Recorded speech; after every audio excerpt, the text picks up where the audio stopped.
حضرت آسیہ سلام اللہ علیہا فرعون کی زوجہ تھی۔ کوئی باہر نکل کر سوسائٹی میں دیکھیں، جب تک سوسائٹی میں ان کا بڑا مقام تھا تو رنگ اور تھا، جب تک وہ فرعون کی بیوی تھی ملکہ کہلاتی، ایک ابرو کا اشارہ کرتی تھی تو 20 کنیزائیں خادمائیں ان کے سامنے کھڑی ہوتی تھی، درجنوں نوکرانیاں ان کے آگے اپنی گردنیں جھکاتی تھی۔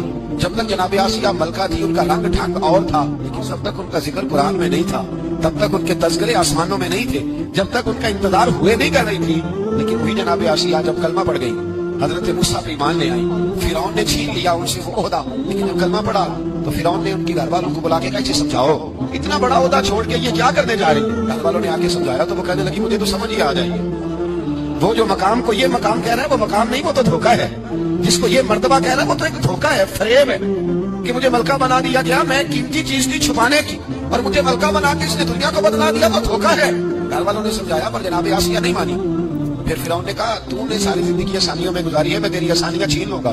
تو آپ فرمانے لگی جب میں نے کلمہ پڑھا تھا نا، میں نے یہ ساری باتیں پہلے سوچ لی تھی، تو چھین لے جو چھیننا ہے، سارا کچھ چھین گیا۔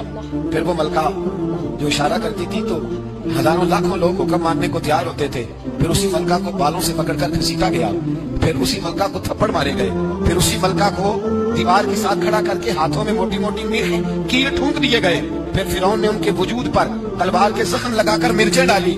رات کا وقت تھا، بندی ہوئی ہے جناب آسیہ۔ حضرت موسیٰ کلیم ملنے آئے تو کہنے لگے بی بی تیرا اس وقت خیال کیا ہے؟ سوسائٹی میں مقام تو بڑا تھا اور آج تو تقویٰ پرہیزگاری کی منزل ہے، بظاہر تکلیف میں ہے، کیا محسوس کرتی ہے؟ جناب آسیہ کہنے لگی موسیٰ مجھ سے نہ پوچھئے، یہ بتلائیے میرا رب مجھ سے راضی ہے کہ ناراض ہے، یہ بتائیے وہ مجھ سے راضی ہے کہ ناراض ہے، اس کا میرے بارے میں کیا، میرے بارے میں ارادہ قدرت کیا ہے؟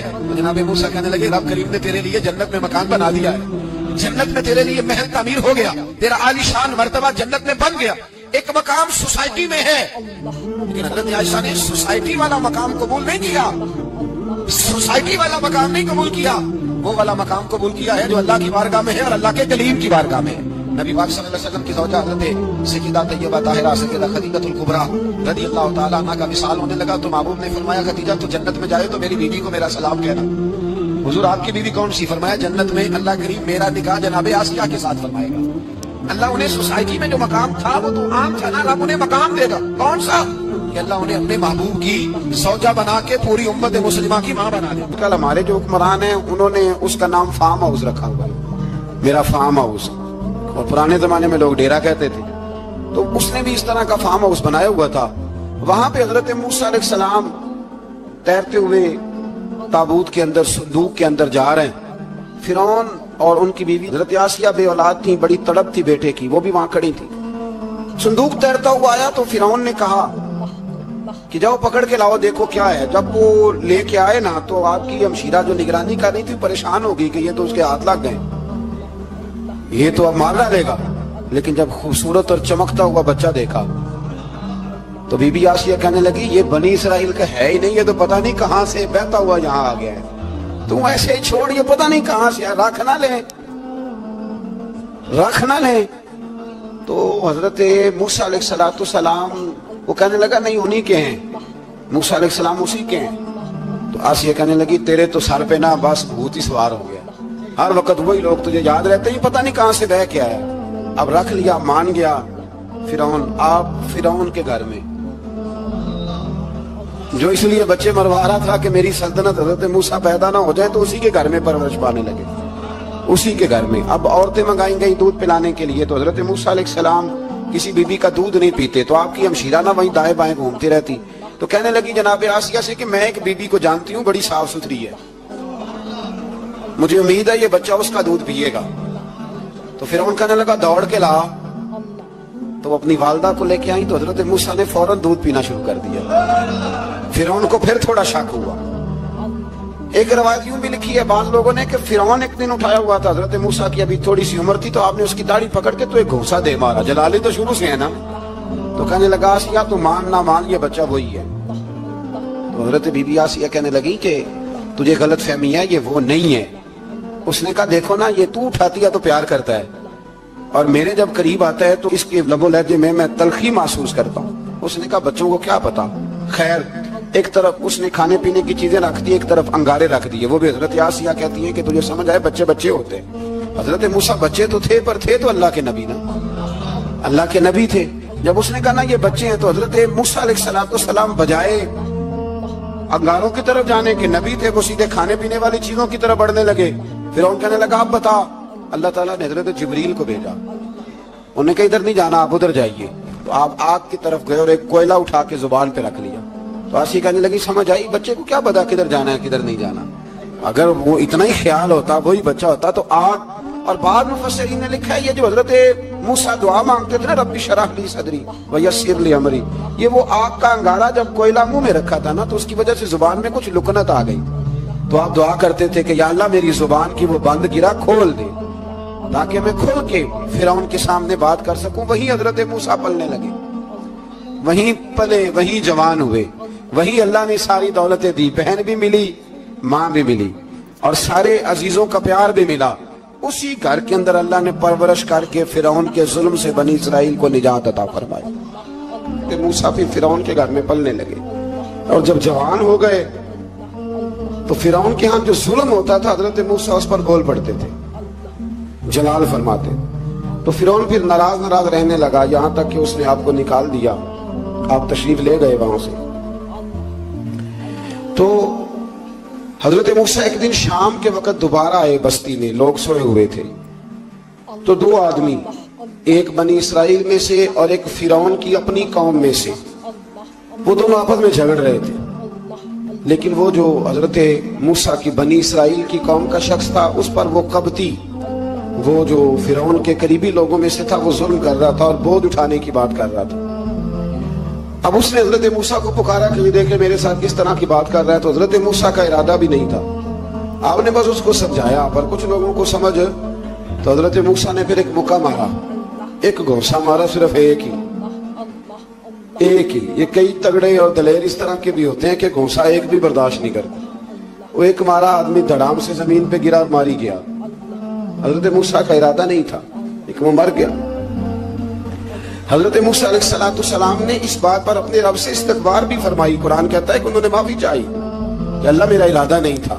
بہرحال اگلے دن نا حضرت موسیٰ دوبارہ آئے، وہ سنا کرتے تھے نا کہ بیوقوف دوست سے عقل مند دشمن بہتر ہوتا ہے، وہ کم از کم دشمنی تو عقل مندی سے کرتا ہے نا، لیکن جو بیوقوف دوست ہو بیوقوفی۔ حضرت موسیٰ دوبارہ آئے تو وہ بنی اسرائیلی اگلے دن کسی اور سے جھگڑا کر رہا تھا، پھر اس نے مدد کے لیے پکارا، تو حضرت موسیٰ کہنے لگے مجھے لگتا یہ ہے کہ تیری عادت ہے، تو خود بڑا جھگڑالو ہے، تو نے روز نیا جھگڑا شروع کیا ہوتا ہے۔ حضرت موسیٰ جب اس کی طرف بڑے نہ ڈانٹنے کے لیے تو اس نے شور کرنا شروع کر دیا، کہنے لگتا ہے جس طرح آپ نے اسے کل قتل کیا تھا مجھے بھی قتل ہی کریں گے۔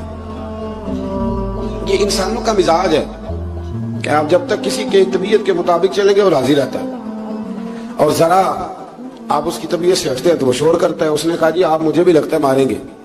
حضرت موسیٰ کلیم اللہ علیہ نبینا علیہ السلام کے بارے میں جب اس نے شور کیا تو بات پھر فرعون کے دربار تک گئی، وہ تو پہلے ہی بہانہ تلاش کر رہا تھا۔ اس نے کہا ڈھونڈو پکڑو اور معاذ اللہ شہید کریں گے۔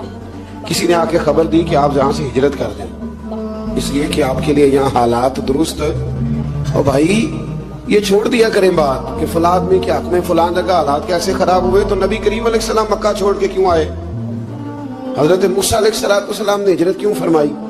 یہ ایک ایسی عجیب بحث ہے جس کو لوگ بلا وجہ چھوڑ دیتے، بلا وجہ چھیڑ دیتے ہیں۔ اور بالخصوص ایک خاتون نے ایک دفعہ مجھے پیغام دیا تو میں بڑی اس کی بات سن کے مجھے عجیب لگا، وہ کہنے لگی کہ دوسری جگہ میری شادی ہوئی ہے، مجھے طلاق ہو گئی تھی، تو مجھے ایک تانا روز سننے کو ملتا ہے تو اتنی اچھی ہوتی تو وہاں نہ رہ لیتی۔ بھئی یہ کوئی تانے والی بات ہے؟ کوئی ضروری ہے کہ بیوی غلط ہوتی ہے تو طلاق ہوتی ہے؟ اللہ کے محبوب علیہ السلام کے 2 صاحبزادیوں کو ابو لہب کے 2 بیٹوں نے طلاق بھیج دی تھی، کس کی غلطی تھی؟ تو آپ کیا کہہ سکتے ہیں جہاں کیوں طلاق؟ تو اتنی جلدی بات تھوڑی کر دیں گے آپ، تھوڑی احتیاط فرمائیں بولنے میں۔ تو حضرت موسیٰ علیہ السلام وہاں سے نکلے اور آپ مدین کی طرف چلے گئے۔ مدین وہ علاقہ تھا جہاں فرعون کی حکومت کوئی نہیں تھی۔ حضرت موسیٰ جیسے وہاں پہنچے تو ان کے اندر ایک جذبہ تھا، ظلم ہوتا نہیں دیکھ سکتے تھے۔ جب وہاں پہنچے تو انہوں نے دیکھا لوگ اپنے اپنے جانوروں کو گھاٹ پہ پانی پلا رہے ہیں، اور 2 خواتین ہیں وہ بالکل پیچھے کھڑی ہیں۔ تو حضرت موسیٰ کلیم آگے بڑھ کے کہنے لگے تم کیوں نہیں پانی پلاتی؟ تو وہ کہنے لگی ہمارا بھائی کوئی نہیں، باپ ہمارا بوڑھا ہے۔ اللہ اکبر۔ مجبوری یہ ہے، ہم ہیں بھی پردہ دار گھرانے کی، مجبوری ہماری یہ ہے کہ جب تک یہ سارے لوگ پانی پلا نہیں لیں گے اتنی دیر تک ہماری باری نہیں آئے گی۔ تو حضرت موسیٰ کلیم اللہ علیہ السلام فرمانے لگے اچھا یہ بات ہے تو جانور مجھے دو۔ وہ ہو یہ رہا تھا کہ چونکہ مرد پانی پلا رہے تھے اور جتنے بھی مرد آتے جاتے تھے وہ گھستے جاتے تھے اور عورتیں بیچاری کھڑی تھی۔ حضرت موسیٰ جھٹ سے آگے بڑھے، پیچھے ہٹو۔ ان دو خواتین پاک باز عورتوں کے جانوروں کو پانی پلایا اور پھر آپ دوبارہ وہیں بیٹھ گئے۔ وہ بیبیاں جلدی جلدی گھر گئیں، جا کے اپنے والد سے کہنے لگی ابا جی کمال ہو گیا، اس بستی میں ایک ایسا آدمی ملا ہے جو عورتوں کی طرف دیکھتا ہے تو نیکی کرنے کے لیے آگے بڑھتا ہے، جو مجبور بے کس کے لیے اچھے جذبات رکھتا ہے۔ فرمایا جلدی لاؤ۔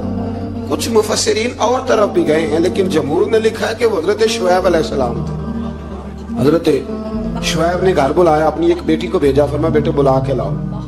وہ جب گھر آئے تو آپ فرمانے لگے آپ میرے ساتھ اجرت طے کر لیں، 8 سال یا 10 سال آپ میری بکریوں کو چرائیں، میرے گھر میں رہیں۔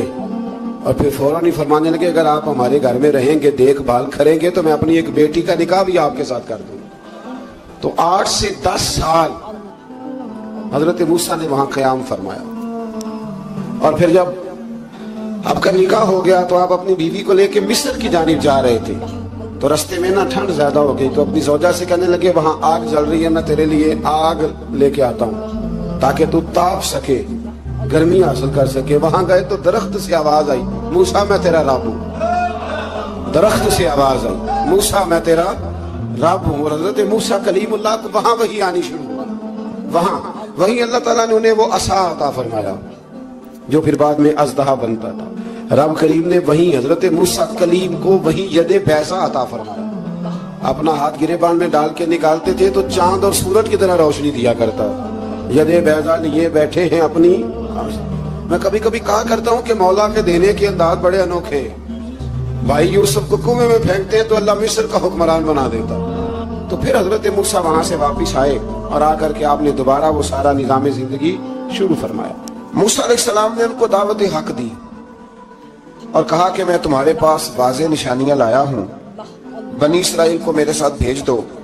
فرعون نے معجزات پیش کرنے کے لیے کہا تو حضرت موسیٰ علیہ السلام نے اپنا عصا زمین پہ ڈالا، اپنا عصا اپنی چھڑی اپنا ڈنڈا زمین پہ ڈالا تو وہ ایک واضح اژدہا بن گیا۔ پھر حضرت سیدنا موسیٰ علیہ السلام نے اپنا ہاتھ گریبان سے نکالا تو وہ دیکھنے والوں کے لیے روشن ہو گیا، ہاتھ کے اندر نور پیدا ہو گیا۔ ید بیضا لیے بیٹھے ہیں اپنی آستینوں میں۔ فرعون کے سرداروں نے حق کو قبول کرنے کی بجائے اسے جادو قرار دے دیا اور کہا کہ یہ تمہیں اپنے ملک سے نکالنا چاہتا ہے۔ انہوں نے کہا اس معاملے کو ذرا ڈھیل دو اور جادوگروں کو جمع کرو۔ جادوگر آئے، انہوں نے فرعون سے کہا کہ ہم حضرت موسیٰ کے مقابلے میں جادو تو دکھائیں گے معاذ اللہ، لیکن اگر ہم غالب آ گئے تو پھر ہمارا انعام کیا ہوگا؟ سودا پہلے طے کرنا ہے، کیا انعام ملے گا؟ اس نے کہا کہ اگر تم غالب آ گئے تو میں تمہیں اپنا قریبی بنا لوں گا۔ بادشاہوں کا قریبی ہونا بھی تو بڑی بات ہے نا، لوگ بڑے پاپڑ بیلتے ہیں قریبی ہونے کے لیے، اور یہ جو قریبی ہوتے ہیں نا بالخصوص جو بادشاہوں کے قریبی ہوتے ہیں، بادشاہوں کی تباہی کا سبب بھی یہی لوگ ہی بنتے ہیں۔ یہ ان کو روز خبر دیتے ہیں کہ سب اچھا ہے، سب اچھا ہے، اور دنیا کے زیادہ تر حکمران انہی لوگوں کی وجہ سے تباہ ہوتے ہیں کیونکہ ان کا خود عوام سے رابطہ نہیں رہتا۔ اگر وہ خود عوام کے ساتھ ڈائریکٹ رابطہ کریں تو شاید انہیں اچھی اور صاف ستھری چیزیں سمجھنے کو مل جائیں۔ خیر، جادوگروں نے جب کہا ہمیں کیا لوگے تو اس نے کہا تمہیں قریبی بنا لوں گا۔ جادوگروں نے موسیٰ علیہ السلام سے کہا کہ آپ پہل کریں گے یا ہم پہل کریں؟ تو موسیٰ علیہ السلام نے کہا تم پہل کرو۔ جب جادوگروں نے اپنی رسیاں زمین پہ ڈالی تو لوگوں کی نگاہوں کو سحر زدہ کر دیا، جادو کر دیا اور انہیں ڈروا دیا۔ انہوں نے کہا یہ تو بڑا جادو لے آئے۔ اللہ تعالیٰ نے حضرت موسیٰ علیہ السلام کو حکم دیا کہ آپ بھی اپنا عصا زمین پہ ڈالیں۔ ان کی رسیاں سانپ بن گئی تھی نا، دراصل وہ سانپ بنی نہیں تھی، لوگوں کی آنکھوں پر جادو ہو گیا تھا، انہیں سانپ نظر آ رہا تھا۔ فرمایا آپ بھی اپنا عصا زمین پہ ڈالیں۔ وہ عصا سانپ بنا اور جادوگروں کی ساری چیزوں کو نگل ہی گیا۔ ان کی بہت ساری رسیاں سانپ بنی تھی، ان کا ایک ہی عصا سانپ بنا اور سب کو نگل گیا۔ اس طرح کے معجزے کی حقانیت اور جادوگروں کا بطلان ثابت ہوا اور فرعونی رسوا ہو گئے۔ جادوگر سجدے میں گر گئے، اور اللہ پر ایمان لے آئے۔ فرعون نے انہیں دھمکی دی کہ تم میری اجازت کے بغیر ایمان لے آئے ہو، میں تمہارے ہاتھ اور پاؤں مخالف سمت سے کاٹ دوں گا، یعنی الٹا ہاتھ کاٹ دوں گا، سیدھا پیر کاٹ دوں گا، میری بغیر اجازت ایمان لے آئے ہو، اور تمہیں سولی پہ بھی چڑھوا دوں گا۔ انہوں نے کہا کہ ایمان لانے کی پاداش میں تم ہمیں سزا دینا چاہتے ہو؟ پھر انہوں نے اللہ تعالیٰ سے صبر اور استقامت کی دعا کی۔ اس کے بعد فرعون نے بنی اسرائیل کے بیٹوں کو قتل کرنے کی اور بیٹیوں کو زندہ چھوڑنے کا حکم دے دیا۔ موسیٰ علیہ السلام نے قوم کو صبر کی تلقین کی اور کہا کہ نیک انجام اہل تقوی کے لیے۔ یہاں ایک لطیف بات ہمارے صوفیاء نے بھی لکھی ہے۔ صوفیاء کہتے ہیں کہ فرعون نے کلمہ نہیں پڑھا پر جادوگر کلمہ پڑھ گئے۔ وہ کس طرح کلمہ پڑھ گئے؟ تو کہنے لگے دراصل انہوں نے آتے ہی حضرت موسیٰ کا ادب بڑا کیا تھا۔ جادوگر حضرت موسیٰ کے مقابلے میں آ کے بھی ان سے کہتے ہیں کہ رسیاں آپ پہلے ڈالیں گے کہ ہم ڈالیں، آپ اصلا پہلے رکھیں گے کہ ہم رکھیں؟